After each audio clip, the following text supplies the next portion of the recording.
Hidup yang bahagia dan hidup yang penuh kedamaian adalah saat kita tahu kapan kita harus menjaga rahasia kita dan kapan kita harus mengungkapkan hal tersebut. Jadi semakin terbuka kita pada orang, ya semakin gak ada harga diri kita. Terbuka boleh, tapi ada batasannya. Ada hal-hal yang boleh kita buka, tapi ada hal-hal yang tetap harus dirahasiakan sampai kapanpun kepada orang-orang.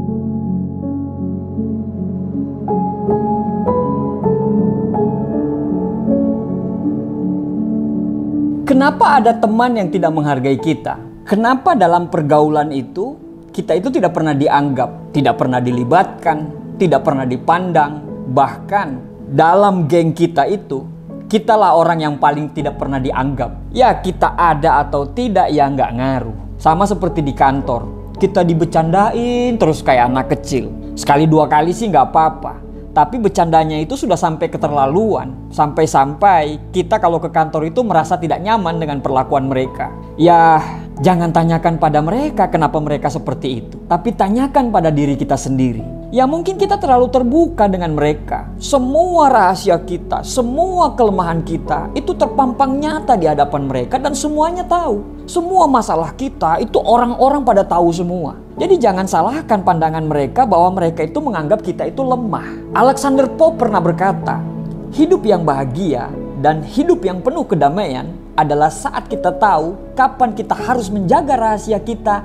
dan kapan kita harus mengungkapkan hal tersebut. Jadi semakin terbuka kita pada orang, ya semakin gak ada harga diri kita. Tapi semakin kita misterius, justru orang itu akan segan dengan kita. Pasti tidak ada orang yang akan memperlakukan semena-mena terhadap kita. Terbuka boleh, tapi ada batasannya. Ada hal-hal yang boleh kita buka, tapi ada hal-hal yang tetap harus dirahasiakan sampai kapanpun kepada orang-orang. Apa saja itu? Mari kita bahas satu persatu. Yang pertama adalah rencana besarmu. Ketika kita menjaga rahasia dari sebuah rencana besar kita ini, itu akan membantu kita supaya terus fokus. Ketika kita umbar keluar rencana tersebut, maka pasti bukan dukungan yang kita dapatkan. Ya walaupun ada yang mendukung, tapi itu hanya sebagian kecil. Kalau mental kita nggak kuat karena dengerin mereka, rencana besar itu akan menjadi wacana tanpa ada realisasi. Rencana dan tujuan hidup tiap orang itu berbeda-beda. Tanggapannya pun pasti berbeda-beda. Maka jangan sampai kita terpancing untuk membicarakan rencana besar kita itu untuk menarik simpati, apalagi untuk mencari validasi. Cukup kita saja yang tahu dan kita jalankan rencana itu secara konsisten. Biarlah orang lain tahu itu hanya remah-remahnya saja. Kalau Anda mengatakan hal-hal tersebut dengan gampangnya kepada orang-orang, nanti mereka bisa saja mempengaruhi kita. Dan dari perkataan mereka, kita bisa saja menjadi bimbang dan mengubah rencana itu loh. Kan kita nggak mau tuh kita menjadi salah jalan hanya gara-gara kita terpengaruh dengan orang lain.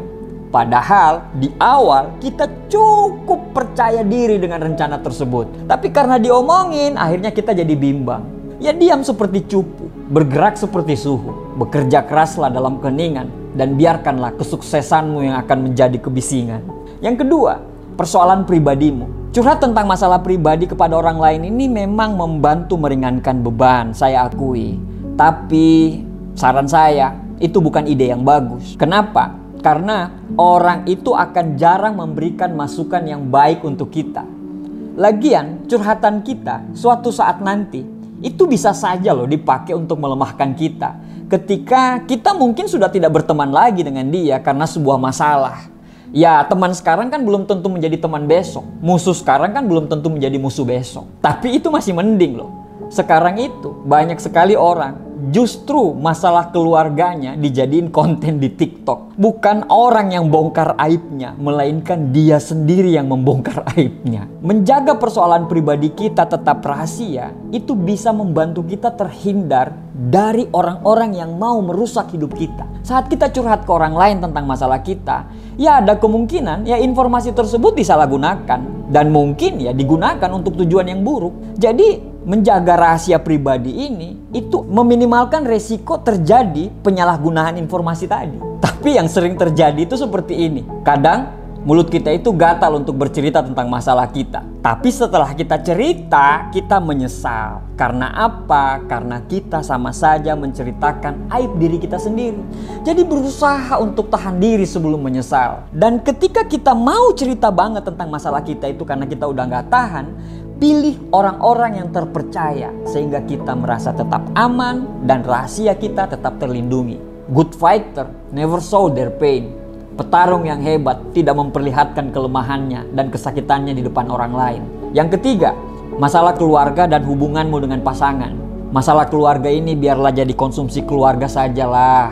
Masalah dengan pasangan biarlah menjadi konsumsi pasangan kita dengan kita ajalah.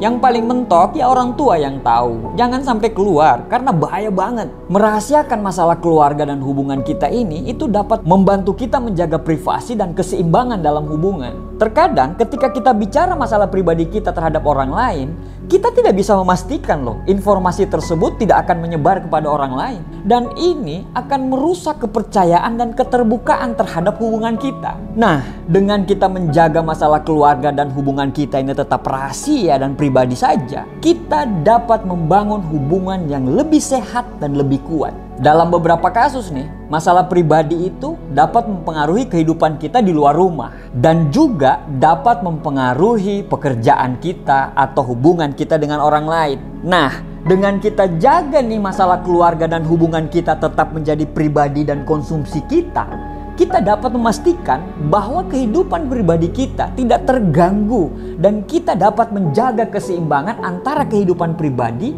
dan pekerjaan kita. Menjaga rahasia keluarga sama saja kita menjaga harkat dan martabat keluarga kita di mata orang lain. Yang keempat, masalah keuanganmu. Salah satu hal yang dapat merusak pertemanan dan kekeluargaan adalah masalah pinjam meminjam uang atau masalah keuangan. Makanya, merahasiakan keuangan adalah salah satu hal yang penting untuk dipertimbangkan untuk menjadi rahasia. Kenapa? Karena informasi tentang uang ini itu dapat sangat sensitif dan privasi. Kadang-kadang ketika kita bicara masalah uang kita terhadap orang lain, itu bisa menimbulkan rasa malu dan bisa memperlihatkan kelemahan kita. Dengan menjaga privasi itu, kita juga bisa tetap menjaga hubungan dengan orang lain. Karena terkadang ketika kita meminjamkan uang atau berbicara tentang keuangan kita terhadap orang lain, itu bisa loh dapat menimbulkan ketegangan atau masalah di antara kita dengan orang yang kita pinjamkan atau yang meminjamkan kepada kita. Jadi bisa terjadi konflik nantinya dan sudah banyak buktinya. Selain itu, rahasia keuangan ini itu dapat membantu kita untuk lebih fokus mengelola keuangan kita sendiri. Ketika kita terlalu terbuka tentang keuangan kita mungkin akan tergoda untuk mengikuti saran-saran dan pendapat orang lain. Saran investasi di sinilah, saran investasi di situlah, saran beli inilah, saran beli itulah, saran arisan di sinilah, arisan di situlah, dan berbagai macam saran-saran lain yang mungkin tidak sesuai dengan kebutuhan dan kondisi keuangan kita. Kalau sama suami atau istri gimana Pak? Apakah harus tetap rahasia? Ya enggak lah, harus terbuka. Kan suami dan istri, bukan orang lain. Yang kelima, ambisi kita. Merahasiakan ambisi kita itu adalah salah satu hal yang perlu dipertimbangkan dalam beberapa situasi. Terkadang orang lain mungkin tidak dapat memahami dan tidak mendukung dengan ambisi kita. Ketika kita menjaga ambisi kita ini tetap menjadi rahasia kita, maka kita sama saja menjaga semangat dan motivasi kita untuk mencapainya. Terkadang ketika kita terlalu terbuka dengan ambisi kita, orang lain dapat coba mempengaruhi kita dan menghentikan atau menghalangi kita. Ketika kita terlalu terbuka dengan ambisi kita mungkin mendapatkan masukan dan saran dari orang lain. Tapi itu mungkin dan dipastikan tidak sesuai dengan kebutuhan dan kondisi kita. Dengan kita menjaga informasi tentang ambisi kita ini, kita akan dapat mempertahankan kontrol atas rencana dan strategi apa yang kita gunakan untuk mencapainya. Lagian, biarlah orang tahu setelah semuanya jadi. Ingat, people don't want to know how you start. People want to know how you finish. Yang keenam, sumbangan atau bantuanmu kepada orang lain. Nah ini yang repot nih. Merahasiakan sesuatu perbuatan baik itu terkadang lebih sulit daripada membeberkan aib orang lain. Walaupun keduanya bukan hal yang terpuji. Namun efek ketika kita bercerita tentang kebaikan kita kepada orang lain, itu lebih merugikan. Kenapa? Karena akan menghilangkan keikhlasan dan membuat amal kita menjadi debu yang berterbangan. Rahasiakan kebaikan kita sebagaimana kita merahasiakan aib kita. Sulit, tapi coba kita usahakan. Semua hal yang berbau rahasia harusnya kita tutup rapat. Umar bin Khattab pernah berkata, siapa yang menyembunyikan rahasia, maka kebaikannya akan selalu berada di tangannya. Sebagai penutup, memang tidak ada rahasia yang bisa bertahan lama. Cepat atau lambat, rahasia itu tetap akan diketahui. Tapi ketika orang itu bijaksana, rahasia itu akan dibagi kepada orang yang tepat. Terima kasih, semoga bermanfaat.